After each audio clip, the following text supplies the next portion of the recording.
Now, down to the least expensive would be the sprays.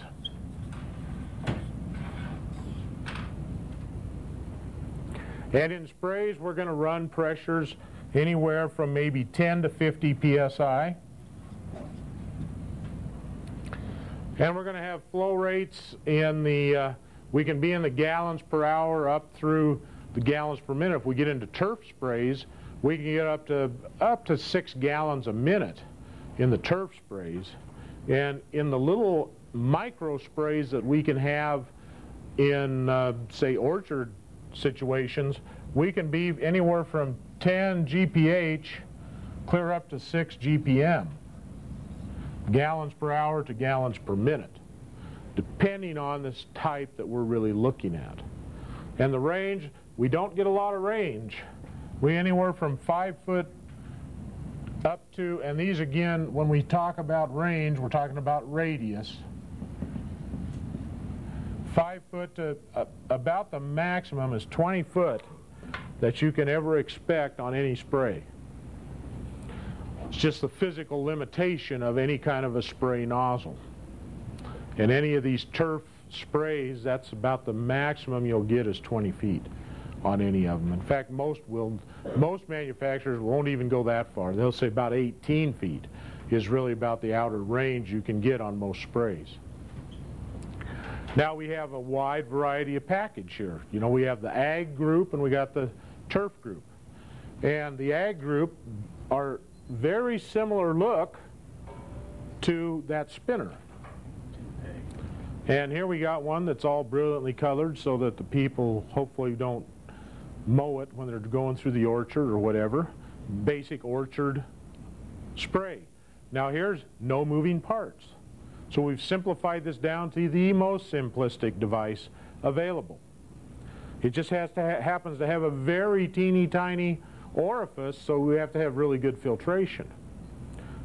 But all the water does is come up, hits a plate, and splatters out. Now what they've done is they've put little veins on the plate so that it doesn't just spray out, it goes out in fingers. So you'll see independent fingers, but they're not moving. They just come out in a ray, and it looks like a ray of water coming out, finger, finger, finger, finger, and there's nothing that moves. All you do is hits and splatters.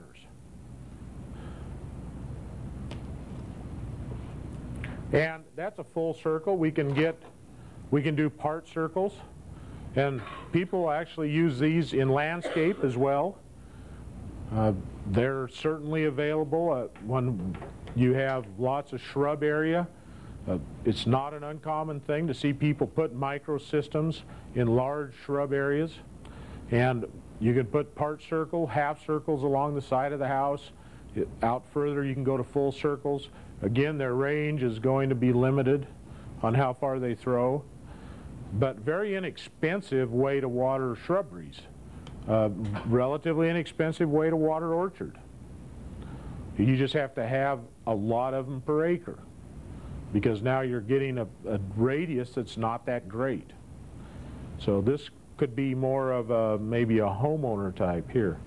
And again, they're staked, they're above ground, they're accessible to the dogs in the neighborhood.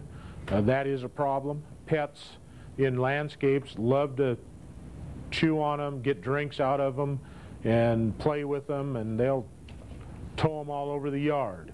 So you really have to be concerned about the potential problems that you have with animals. And if you have these stuck out in your flower beds and so on, and the kids are out playing football, you know what's going to happen. They're going to get stepped on and knocked over. So you have to be a little careful about the location that you're using them. If there's a lot of physical activity in the neighborhood, it's not a good choice, because they're going to get run over. Here's one. What are we going to use that for? Upside down. Somebody's got to know what that's for. Well, maybe a greenhouse. We could hang them on the surface of the greenhouse, off the roof. For vining plants, like cantaloupe and stuff like that? Like vining plants, yeah, but what kind of vining plants? Grapes, sure.